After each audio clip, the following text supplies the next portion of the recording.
Okay, case 2 is where we have a stationary source and a moving observer. You'll notice that our formula looks very, very similar, but the fraction here has been flipped, where we have plus or minus the speed of the observer on top. Okay, so what we are going to be looking at for this example, which is a little trickier than our previous one, is that a sound wave of frequency 15,000 hertz is emitted towards an approaching car. The wave is then reflected from the car and then received back at the emitter at a frequency of 16,000 hertz. We're going to calculate the velocity of the car, where the speed of sound and air once again is given to us at 340 meters per second. Okay, so let's set it up. So the first half of this question is where we've got a stationary source, the emitter, and a moving observer, the car.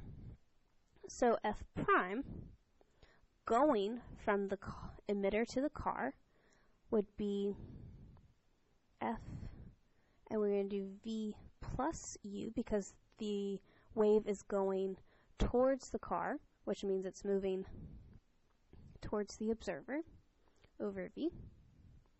So this is, let me set this up. This is our emitter. Don't laugh at my car, but here's a car. We're going to go this way. Okay. And so we have F prime is going to be 15,000, excuse me, 340 plus U over 340. Okay. Well, that doesn't really help us solve for U because, while you might jump to conclusions that this 16,000 is our F prime, it's not.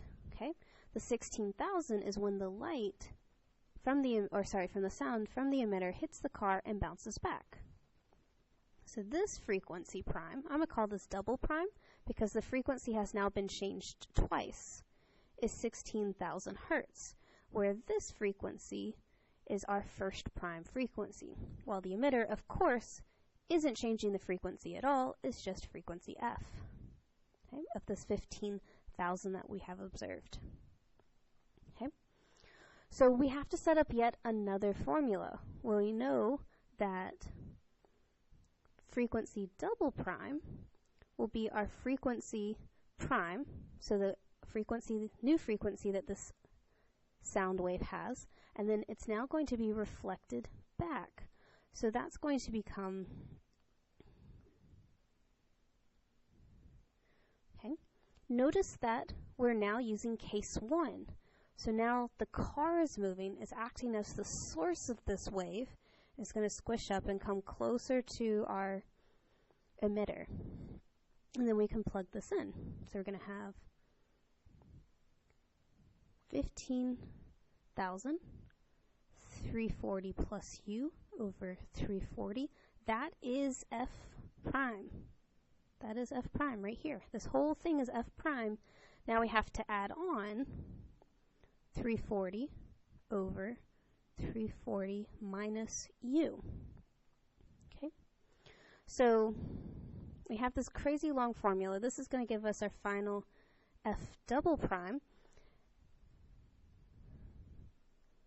And F double prime is what this whole thing is going to equal, 1600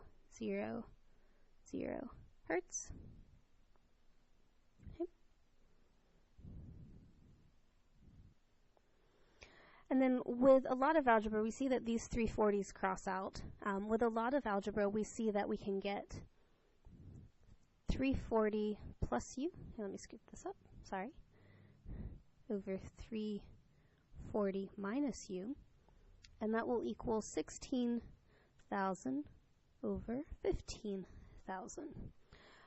You can do the algebra from here on out. I'm not going to go through this. You're looking for something right around 12 meters per second. I might be off with a decimal there, but it should be something right around 12 meters per second if you solve this out for U. Okay. So in this case, we were able to use both case 1 and case 2 for a harder two-step problem. Okay, just to recap, we have frequency F emitted by a stationary source, becomes F prime using case 2 when the car is approaching us, then becomes F double prime the wave is bounced off the car, which is a moving object, which becomes the moving source with a stationary observer that the emitter is acting like. Okay, so we use both cases to find our answer here.